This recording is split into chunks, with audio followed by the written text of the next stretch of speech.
All right, we're live here at Rapzilla.com. I'm your host, Tyler Burns here. And again, we're bringing you another interview, this time with a veteran in the game, someone who is a multi-Dove nominee and very well known, coming out with a new album today entitled The Moment. Y'all give it up for Manafest. Manafest, how you doing, sir? I'm feeling good, man. Feeling good. It's a great release day so far, man. Great. Now, you were telling me earlier that it's been a crazy day. So can you describe what an album process is? I mean, because this is not your first album, let's just say. So you know what it's like. So what Yeah. is an album day like? Well, it's changed a lot from when I first started, right? And it's funny, after 7 or 8 albums, and because I'm with Tooth and Nail in the US, but then I'm my own label for the rest of the world, there's a lot of marketing, there's a lot of setting up stuff and like promotions and design and videos, and I actually coordinate a lot of that myself, and I do have a team as well. I've hired out a lot of people. And so today was just like a lot of interviews, email blasts, posts, and we had a lot of that already queued up. But it's a big deal. It's a big launch, and I'm learning all the time. And just as much as you got to study the music art, you got to study how to market it and get it out there. And I feel like I'm finally starting to understand that a little bit and know what I'm doing. Yeah, yeah, absolutely. Now, if you're tuning in, we want to get your questions as well. To Manifest, if you have any questions, you can leave them at the something just went off in my ear. Okay, that was crazy. But you can leave them at the Rapzilla story link, and you can also tweet them to us at Rapzilla as well. And we'll be taking those questions here in a little bit. And okay, so I know this is not true for me. It's not true for a lot of people who have heard your music over the years, but some people don't know who you are. Okay, and for those who may have been under a rock and don't know who you are new to CHH, new to your music, can you give them like a 30-second Cliff Notes version of who you are, what you do, and why you've done music? Yeah, man, I've been doing music since I guess I was 18. I got in a skateboard accident, which ended up me having nothing to do, and so I picked up a pen and started writing lyrics. I was inspired back in the day when I was a kid from Tribe Called Quest to EPMD to Wu-Tang, all that stuff. But the fact of me being an artist, like, come on, man, let's just be honest, that's like a joke. And I sucked really bad for the beginning of it and just kept on pursuing and surrounded myself with a lot of artists. And I liked all genres of music, pop, rock, punk, hip hop, but whoever you hang around with is who influences you. So I was hanging out with dudes that were like Big J Dilla fans, Slum Village, all that stuff. And so I was very influenced from hip hop. So, that was the majority of my sound at the beginning. But there's always a bit of a rock thing, and that kind of came from the skateboarding thing and just who you're hanging around with. And so, anyways, short story, I opened up for Thousand Foot Crutch. They kind of got me signed to Tooth and Nail Records. Started touring, quit a $70,000 a year job, went broke within 3 months, almost quit. Didn't give up because I thought I was going to be a rap star overnight, but that didn't work out very well. And the thing is, with anything, man, no dream happens overnight. You got to persevere. And now I guess I've been doing this full time for over 9 years. Like we were talking earlier, I moved to California 3 years ago, which was a big dream for me. And so now I've just, I guess I'm known for doing a kind of hip hop rock fusion. On this record, I kind of went a little bit more hip hop with a few of the songs. And just, man, just experimenting, making music, loving life, married, happy, and just stoked, man. Yeah, as far as family goes, did you just had a baby? Was I reading that correctly? You just had a little girl? After 10 years of marriage, we decided to have a child. That's awesome. That's awesome, man. Now, how have these, different experiences that you've been through kind of led you to where you are now? Like, what's the biggest difference between your first album that you released and when people were just figuring out who you are, till where you are now as kind of a veteran artist, someone who's been doing this for a while? Yeah, man, and I'm stoked to talk to Rapzilla because I know there's a lot of hip hop artists. There's people that just are into that specific genre through Rapzilla. And when I first started, like it's all about the dope 16, man, the dopest verse and this and dropping that. And I'm gonna just be honest. Sometimes that doesn't translate to a very good song. You know what I mean? There's a difference Wow. between a dope verse and a dope song. And I remember on my first EP, Misled Youth, I just freestyled in there for an hour until we got this song called Freestyle, which is just a raw off the cut freestyle, and it's a really cool track. And I spent most of my time on the verses. I didn't spend any time on the choruses, and that's normally a rapper's problem most of the time. They spend all that time on the thing, but they have no idea about a chorus, which we call a hook, which is supposed to hook people into the song. That you want you write a hook is supposed to be something some people want to repeat and chant and say over and get stuck in your head. And I wasn't very good at that at the beginning, like most artists. And so now, so many years being in it, I've been blessed to be around producers like Adam Messenger, who's recently, done Chris Brown, Justin Bieber, and now that hit song, uh, Brood by Magic, which is like #1 in the world. Like, and Right. I've been working with him since 2001, and just having that caliber of producer to challenge me and stretch me, and I got to work with Boy Wonder as well too, right before the whole Drake thing blew up, and so. You're only as good as the people you surround yourself with. You know what I mean? As far to stretch yourself and make your good songs great is what I like to say. So sorry for the long answer. Nah, that was great. That was some nuggets there, definitely. Now, this album, The Moment. Now, the title track kind of, which is the introductory track, kind of sets it off. But give us a theme and synopsis of what The Moment is and what you wanted to convey to the people who are listening. Yeah, that wasn't the first track written. It wasn't like this preconceived kind of like this is going to be the theme. I don't normally work that way. It's normally kind of just go along making music, and it's like, oh, Yeah. that seems like that's the theme. And the concept of the moment, I remember I was in Hollywood with Adam coming up with ideas, and I brought him that song, and it wasn't called The Moment at first. It was called something else that I can't remember. But when we called that song The Moment, I that kind of stuck with me, and I was like, yes. And I just felt like the moment is all about that snapshot of all those different moments of life, whether it was your first kiss, your first time coming to know Jesus, your first record, your first time performing, all these moments, and to be present, like I'm not on my Instagram right now, like texting, like you got my attention, you know what I mean? I'm present here in this moment. And I feel like that's just something we need more of in our society today is just to be in the moment and living it. Yeah, pursuing dreams, goals, all that stuff, but to enjoy today, and have a sip of tea while you're just enjoying life. Yeah, when I was watching the interview that you did with us, I don't actually know where you were when you did that little 5 6 minute interview with us, and I watched it and it was interesting hearing you just talk about regular human stuff. Like you were just saying, hey, I like tea. Obviously anybody who knows me knows I love skateboarding. Like you seem to be someone who really does enjoy the moment. And you're talking about how it's hard for us nowadays to enjoy the moment. What are some of the obstacles you think that are keeping people who should be living life and enjoying it and enjoying God's creation from actually doing that? I think it's one is to not take yourself too seriously, and I think that just really goes to a lot of artists because I know there's a lot of rappers listening to this, and not take yourself so seriously when you get on stage. Like I'll be honest, I remember when I used to perform, dudes would be like, "Why are you so like angry? Why don't you smile when you perform?" And and I was serious. I was very focused on my art, and I'm not saying not to take your art serious or whatever. And when it comes just to life, it's just like again, like I could get stressed out about this record release, and you know what? There were some moments where it was frustrating. I tried to do this Google Hangouts thing yesterday, and I like totally was screwing it up at first, and we were having problems, and I just had to calm down and just do it, and I had a great time, and it was fun, and I thought it was going to be saved on YouTube, and it might not be, and I think only it allowed 10 people, and it maxed out, and that's it. And it's just like, it's frustrating, but I ended up just going for a swim and hanging out with my daughter and just smiling about it. And again, you just I guess the last thing I'll just say about that is the Bible says, it's the pressures of this world that try and steal the word away from your heart. And what God's talking about is stealing that peace, because that's what the devil's trying to take away is that peace. And if he steals the word, he steals your peace, and you got nothing to stand on. And I've been there, and it's not fun when you're stressing out about stuff.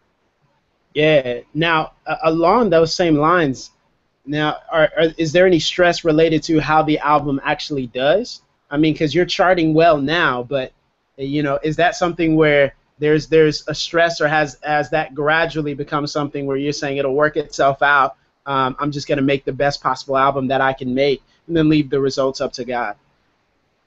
There's a verse that says, "Do everything you know to do, and then stand." And and there's another one, Jeremiah 33:3, that says, "Call on me, and I'll tell you those things that you do not know." And the last one is, "People perish for lack of knowledge." There's certain things I know I can do that will work. I know there's certain things I have to do, and it's like, do everything I can do, promote, uh, everything I can do, work as hard as I can, but then let it go at night. Don't carry it to bed. If you prayed about it, hand it over to God and don't worry about it. But yeah, like it's funny. I was talking to my buddy Kyle, who kind of consults me and stuff. He used to work with Battle Axe Records a lot, and he still does do some work with them. Uh, it's funny, the Chase didn't chart nearly as high as what the Moment is right now. Didn't sell any as many records in the first place, first week, but it ended up blowing up later on. And so I've really kind of seen both sides of it. So like it's not just about first week sales, it's about the extended longevity of it, because even my album Glory still does really well because it's a good record. And again, that's the whole goal. You got to make great music, and eventually it'll get passed down. Yes, you want to get tweeted by big people, and those marketing and radio and all those things help, but the end of the day, the songs do promote themselves. Awesome, great. Well, if you're just tuning in, we're getting it in live with Manafest. He's dropping some great nuggets about being in the moment, being present. We'd love to see your questions on the Rapzilla story link, and you can also tweet us at Rapzilla is our Twitter handle. Okay, now let's get into the moment here. Now, if we're talking about moments, what was your favorite moment on the album? You know, whenever I get to work with Adam, and especially Edge of My Life, I came up with that concept and like the verse, the bridge, and then the chorus. I had the idea of Edge of My Life, and sitting there and watching him just kind of sit back and hum this melody that was just so catchy, and just that I'm at the, and he just like I'm just like, and he was just like da da da da. You got to do something kind of like fast and rhythmic. And again, this is coming back to the hook and the chorus and stuff. And I just like, oh my gosh, I'm like taking mental notes in my brain and stuff, and it was just like so rad. Or when a producer sends you a beat that you just love, like, and you want to write to it, and that is always a special moment. Like sometimes I'll get a beat and I'll play it for like a few seconds and I'll stop it because it's like I don't want to lose that moment because I'm gonna play the junk out of this thing, but I only have a certain amount of fresh ears to enjoy this for the very first time and hear all those sounds. And so that's always really enjoyable to hear what somebody's going to send me as a track, because I don't produce, so I really appreciate when I hear the tracks and stuff and the beats. Excellent. Now, is there a song that was really difficult for you to write? Is there a song that maybe was a bit of a challenge for you to write, and maybe because it was personal, maybe because it was mirroring some things you were feeling and some struggles you were going through?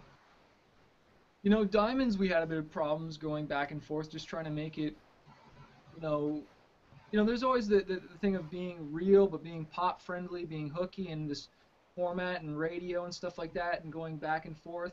That one was a little tricky, but I'm really happy with that, how that turned out. We had a different singer eventually on it, and we decided to have Trevor's and just leave his vocals on it because he was the one that wrote the hook. And then Paradise was a little tricky because I had a hook on it, and again, it's like, do I settle with where it's at, or do I bring one more person in to try and make it that much better? And so, I normally never have four writers on a song. That's a lot for me. Normally it's two, three max. So that's one of the first times I've had four writers on Paradise. Wow. Now, can you talk about the pressure of coming back, because it's been a few years since you released an album, so coming back and kind of having the climate of music change so quickly? I mean, music shifts and changes, and I know you talked about, the feelings and the moments, and what hasn't gone away is the importance of hooks and catchy rhymes and melodies. Like, can you talk about how music is different when you release your last album to now, and kind of how it's been, maybe it hasn't been a challenge for you overcoming the shifts and the changes, because everything is always constantly evolving. Yeah, I think it just comes down to effort, and it's like when you sit down to say, okay, I'm gonna do an album. Am I gonna throw myself 100% into this? Am I gonna study? Am I gonna see what is the landscape like you're talking about, and write something that's relevant and with the times, but also maybe even trying to stretch it a little bit, or like, because there's so many different ways you can approach things, and like a theme of a record, say, hey, this is going to be very, Motown or whatever, or 90s, or more digital electronic, or I want to go with a more, you know, uh, just a different vibe of a record, but yeah, still being relevant. And I waited 2 years to release a full album, but I did release two singles. We did a Overboard, and we did a first Christmas song or Hmm. whatever. But I felt like I wasn't writing that whole time. It was like, I think the year year and a half, I'd say, of actually writing and stuff. So I felt like I didn't wait like the full 2 years. So it's not like I had a track that was like a year and a half old. You know what I mean? 2 years old, Right. it's still fresh and relevant to me. And so I think it's again just knowing and keeping your ear to the ground with what you're doing, and just staying relevant with what's happening out there. But again, you gotta just do your own thing when it comes to music, really, and listen to your fans and who's buying it and who's listening to it. Like is there any rules anymore? It's just do whatever you want. Exactly. If you're touching lives, like I think it's the songs, like just if you're writing stuff that's emotional and it's pricking people, then you're on the right track. And you talked a little bit earlier about the spiritual foundation and underbelly of, you and your heart and what you're trying to get across.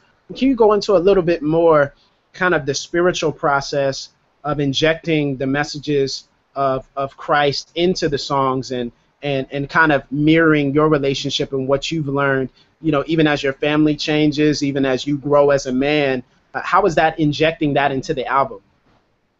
I've never been super preachy on my lyrics. It's always kind of been themed throughout it, and I'm definitely not ashamed of being a Christian. I feel like I'm at a point where I'm even more proud than ever, and I kind of talk about that on the song "Criminal," and there's other songs I injected even more. And like I'm a father. I've been going to church for since I was 14, even younger. Like pretty hardcore. Like my friend always says, when did you get saved? Okay, when did you get sold out? Like when did you really sell out for God and go Right. for it? You know what I mean? And I feel like I'm just at that point where it's just like I'm just like I really just want to change lives and really make a difference in just where I'm at right now. That I don't want to sugarcoat anything. I really want to help people, and that's why I wrote the book. That's why I do a podcast. That's why I'm doing music, and music really gives me that platform to share Jesus. And so I think it's important to weave it in there, but it comes back to how you want to story tell, how you want to do it your way. Like the way I do it is different than another artist. And again, it's whether it pricks people or it doesn't is the results you get. And so I'm always trying to obviously get results and share my point of view and share Jesus how I share it. Awesome. Yeah, again, if you're just tuning in, we're talking to Manafest. Got an album out, new out just today, came out today, called The Moment, doing very well on iTunes, charting well, so you should go get that, go support him. Now, you talked a little bit about the book, the podcast. Now you're doing a lot of different things. Are you still an artist first? Is it how does that break down as far as priority? Now we know you're a Christian and a husband and a father, but after those primary things, what are you first? Like what gets most of your time? I'd say definitely an artist, like that's definitely 100% what I am. And you know, I don't know how long I'm going to do rapping or singing or just music in general. I'd like to do it for as long as I can, as long as it's real to me and honest to me. And I just, I get bored easily, I think, but specifically books have just impacted my life. I've always wanted to write one, so it's like I want to do it, and I do want to do another one. But music is definitely my primary thing, and I felt God say to me, like this is something I've given you, and don't take it for granted, because sometimes you can have something, but you want something else. You think the grass is always greener on the other side, but you're not using what's been put in your hands to the most of your ability right now. And there's a couple of times I felt God just saying, you need to do this even more. Stop spreading yourself so thin. And that's something I think a lot of entrepreneurs and artists sometimes struggle with. Definitely. Awesome. Now, okay, now let me get into the state of Christian hip hop or whatever that is called, right? So Christian rap, Christian hip hop. Do you feel that you've been connected into that? Because I think sometimes it may seem that from some people who may not be familiar with you and your music that you're not necessarily within the same sphere that everyone else is in as far as like, maybe the southern influences of hip hop, like you're more of, like you said, a fusion of hip hop and rock. So are you as connected into what's really going on within Christian hip hop, or is that something that you're not necessarily too concerned with injecting yourself into as far as the differences that people have between being a Christian rapper and a rapper who's Christian? Or, and I know this is probably something that came around when you released your previous few albums and is just swinging back around again, but what's your connection into kind of the divide that exists, I guess you could say, within Christian hip hop. Well, yeah, and I've been around a long time, so I've seen a lot of people come, I've seen a lot of people go, I've seen it change. Like for those who, like Feed Magazine, SFC, Yeah. um, I could start getting all old school on you and be like, oh, he actually does kind of know what he's talking about. But have I been fully plugged into it? As of recent, like from like Grapetree and Goatee and from the cross movement to now what Reach Records is doing, like there's been so many changes, and it's I think where it's at right now is awesome. Like I'm so stoked at what Reach Records is doing with Lecrae, and sorry if I'm just stoked on those guys because I feel like they're just really reaching an awesome demographic, and I know my buddy Boy Wonder is producing on there and stuff, and there's so much controversy with that stuff, and I'm one of those guys that like I ain't gonna argue with you. You want to believe what you want to believe. You believe what you want to believe. That's fine. Like I don't respond to stuff to like comments, whatever, like that are harsh, that are people trying to just stir up stuff. That's just not what I'm called to do. But I just think it's grown so much. Like even Rapzilla, I know when it first started, me and Phil were joking around when he was just like this little dude at Spirit West Coast. It's like, you know what I mean? And where it's grown too. And it's because there's an audience for it, and people are obviously really hungry. And for me, I've kind of just bounced around and kind of done my own thing, I guess, in a sense. And there's just so many different ways, and not one is right or wrong to have a career. Like I look at Sean Locke, even, you know what I mean, who used to be like DC Talk Dancer and Toby Mac and all that stuff, and now doing his own career, and all these different guys that are just finding their own lane, and it's cool, and do what you're called to do, and whether it's full time or not, and that used to be the dream or whatever. It's like, oh, you're going full time. Right. Well, hey, full time's not as necessarily sexy as you think it is. All of a sudden your art has to pay your bills. But I again, I'm not as plugged into it as I guess you'd say the typical. I don't know, like fully like in those circles as you would think, like you're talking about like the South and Rapzilla, and there's so many other ones like Sphere of Hip Hop and all the different things, and like really plugged in. No, I've kind of been a bit of an outsider in a sense, not purposely, not because I don't care, I don't believe. I'm always watching and involved, but you're busy with life. Yeah, I think that's an interesting point. I was gonna kind of talk a little bit, and you hit on it. Just the whole way that our genres and our music kind of overtakes us, and those alliances. But I want to get into um, the album a little bit more before we let you go. I want you to talk about the song Diamonds, and I want you to talk about what you were getting at, and you talked about you had some difficulty with it, but can you explain the concept and what you're really trying to get across to people in that song? Yeah, well, when I got sent the track from Joel, I was sitting right in here in the afternoon, and sometimes you sit here, man, and nothing comes for hours. I remember I was on tour in Germany. Took 3 hours to finally get a song. That was a different song, Cage. But when I was in here, it was an afternoon, and I remember I just kept on picturing that book and from Brian Head Welch called "Save Me from Myself," and that guy just dealt with some serious drug problems, and he was cleaning his closet, and all of a sudden he finds this big stack of drugs. He's like, "Oh man, what do I do with this? I know what I'll do. I'll take a picture of it before I flush it down the toilet." And the way he wrote that book, that image of just like overcoming addiction was so strong. And so in the very beginning verses, I talk about I couldn't stop myself, so I just walked out. Almost did it again, spoke too soon, called a couple of friends. And just the whole idea of trying to paint that picture of someone struggling with, like, whether it's alcohol, porn, or just in that moment of temptation. What do you do? Do you run out, or do you run away from sin, or how do you deal with it? And then I think Trevor really complements it about talking about how our life, and that diamonds aren't the only thing that shines, but it's our life that shines. And whether you've relapsed or you've gone through a tough time, it's again, you can always come back and repent and let your light be that beacon of shining light. And again, in the core, or in the bridge, you know, I'm trying to retrace everything, but it talks about, there's a line in there that talks about it's so hard when I don't know what to do sometimes, and I just feel like that's so real. Sometimes when you're in that moment of don't have the answers. It's hard, and you don't have this wand that you can wave to solve all your problems all the time. But in the end, yes, kind of we do in a sense with Jesus. But sometimes when you're in it, that's easier said than Right. done. So to sum it all up, it's just talking about overcoming addiction and letting your light shine even more than a diamond. Yeah, I was really refreshed by just the honesty. Sometimes you just don't know what to do. And you're right. Like we have the overarching big macro 30,000 foot answer, but I mean day to day, like how do we walk this out? And I think this is really life music that you're making. It's a day to day.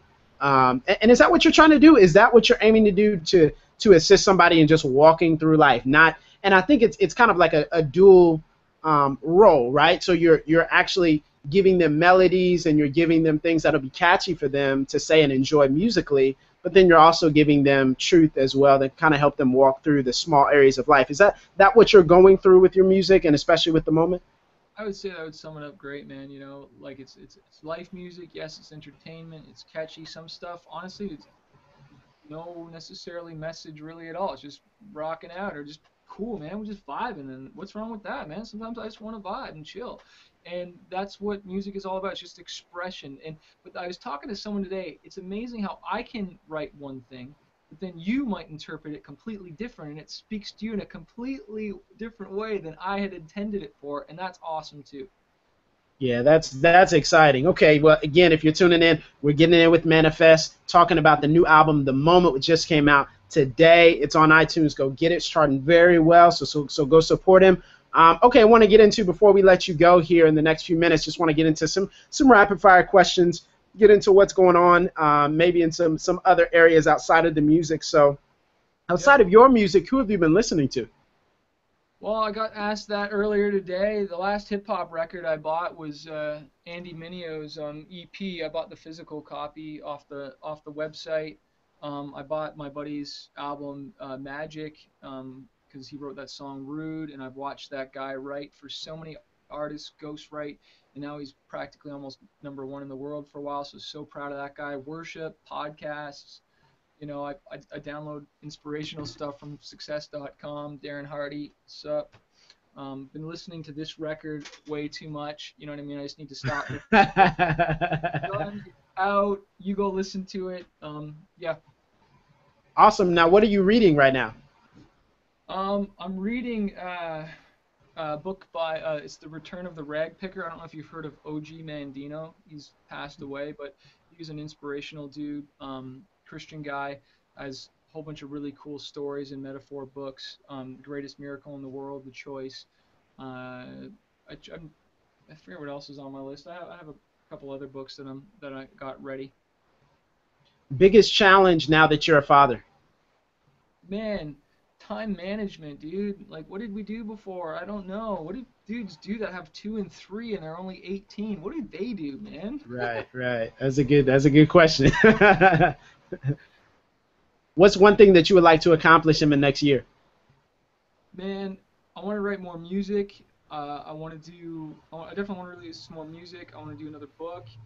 Maybe my own conference one day, kind of like my own event. Not just a show, but like a full thing. You know what I mean? Event that's big on my list, and get better at surfing. And yeah, How many more albums can you do? dude, I'll never forget when I heard KRS-One say, "This is my 10th album" or something like that. And I don't know how many albums I've done that. I might have done one, two, three. I was like, 10? Like, stop. You know what I mean? Like, does anyone listen? Like, care anymore? And now I'm like at 8 or 9 or whatever, and it's just like, well, I want to keep making music. I've grown. The first ones weren't necessarily my best thing. I've got better. It's so, yeah, I'm gonna keep making them. What's up, Johnny Cash? I don't know. Great. Okay, let me ask you this: How do you feel like the culture has? Do you feel like the culture has accepted like white rappers more now than what it did previously to when you started? Oh, definitely, dude. Like, I'll never forget going to Detroit, and I dyed my hair black and it went blue. And I was at like a very all black church, and they wanted me to take my hat off. And I was like, "You don't want me to take my hat off." And I took my hat off. And I got this blue hair. My wife, or my girlfriend at the time, who's my wife now, was like ticked off at me. And you should have seen these ladies' eyes that just.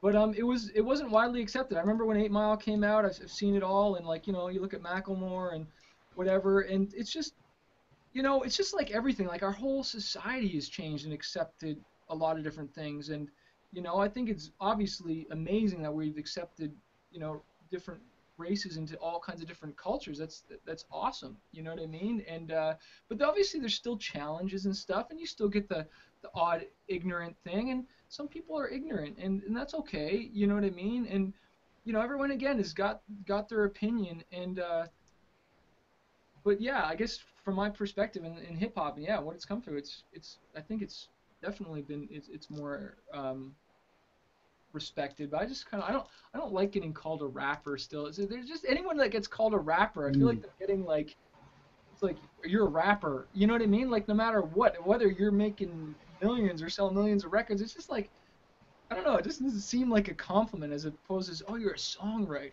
or you're whatever. So so you would like to actually not be called, not saying you forsaking rapping or anything, but you would more so be called artist, songwriter, rather than being pigeonholed into just a rapper.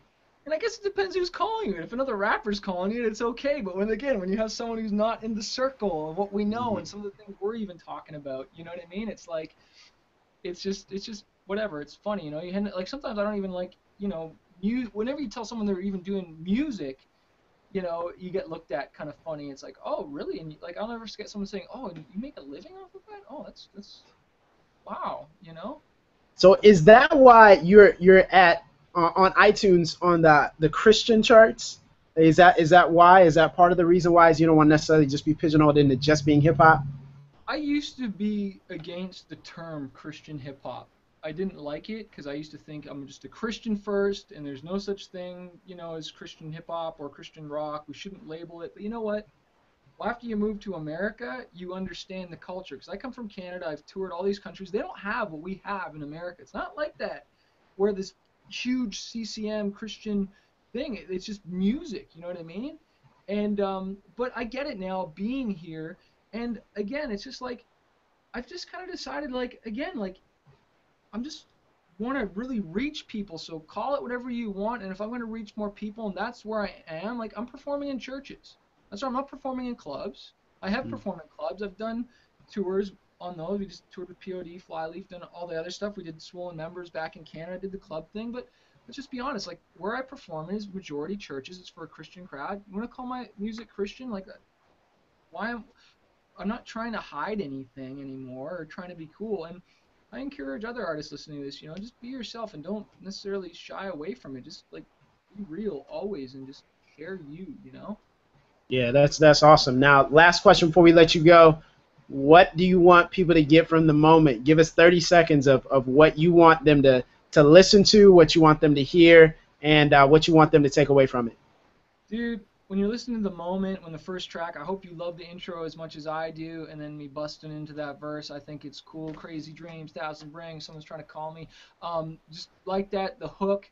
I want you to move. I want you to think. Obviously, Edge of My Life, I think, especially when you watch the music video that we're going to release, like I teared up. I hope it just triggers some stuff in you. If you're in that darkest of place, just feeling messed up, I hope it pulls you out. I hope Criminal becomes a chant for people about their faith and just standing up for Jesus. And then finally, listen to that Light song. It's just like a basically inspiration on steroids over a track that will just you play that before you're about to go do something you're really scared to do, and just grab life and go for it. Dope. Well, Manafest, thank you so much for hanging with us. Just here on Rapzilla for a little brief time. We support your album. Now, tell people where they can keep up with you on social media. Yeah, man. Go to Manafest.com. You can sign up to our mail list. I'm on there. Subscribe to my podcast on iTunes and Facebook, Twitter, Instagram. I'm on all of that. And, yeah, look forward to chatting, man. Thanks so much. And go buy The Moment, right?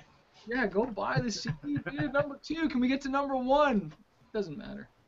Absolutely. Thank you so much, Manafest. We're going to support you. Guys, go get The Moment. This is Tyler Burns. Until next time, this is Rapzilla.com. Thank you guys for hanging with us.